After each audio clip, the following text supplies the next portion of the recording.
ইরাকে মার্কিন বিমান বিধ্বস্তে ৪ সেনার মৃত্যু নিশ্চিত করেছে যুক্তরাষ্ট্র। অন্যদিকে ইসরায়েলের বীরশেবার সামরিক ঘাঁটিতে ড্রোন হামলা চালিয়েছে ইরান।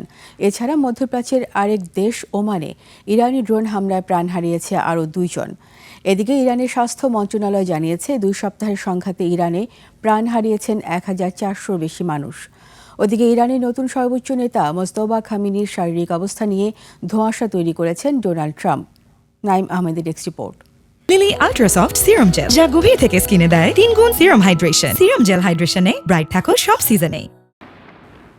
টানা ২ সপ্তাহ ধরে ইরানের সাথে সংঘাত চলছে ইসরায়েল মার্কিন যৌথ বাহিনীর। ইরানের স্বাস্থ্য মন্ত্রণালয়ের তথ্য মতে হামলায় এ পর্যন্ত ১,৪০০ জনেরও বেশি নিহত এবং ১৮,০০০-এরও বেশি মানুষ আহত হয়েছে। এদিকে ইরাকের আকাশে বড় ধরনের বিপর্যয়ের মুখে মার্কিন বিমান বাহিনী। জ্বালানি সরবরাহকারী KC-135 স্ট্রেটো ট্যাঙ্কার বিধ্বস্ত হয়ে প্রাণ হারিয়েছেন ৪ মার্কিন সেনা। মার্কিন সেন্ট্রাল কমান্ড বা সেন্টকম নিশ্চিত করেছে নিখোঁজ আরও ২ ক্রু সদস্যকে উদ্ধারে তল্লাশি চলছে। প্রাথমিক তদন্তে একে দুর্ঘটনা বলা হলেও ঘটনার রহস্য দানা বাঁধছে।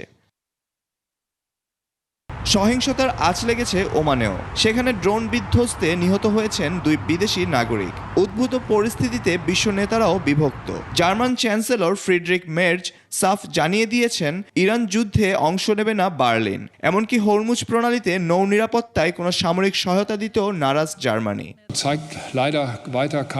এদিন তেহরান সহ ইরানের বিভিন্ন স্থানে ফিলিস্তিন ও নতুন নেতার প্রতি সমর্থন জানিয়ে পালিত হয়েছে আল কুদস দিবস। এ সময় লাখো মানুষ রাস্তায় নেমে আসে।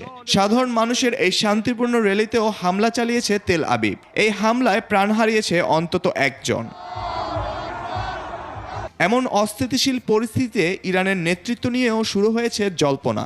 মার্কিন প্রেসিডেন্ট ট্রাম্প জানিয়েছেন ইরানের নতুন সর্বোচ্চ নেতা মোস্তফা খামেনি বেঁচে থাকলেও তিনি গুরুতর আহত। Naim Ahmed, desk report, ২১ television.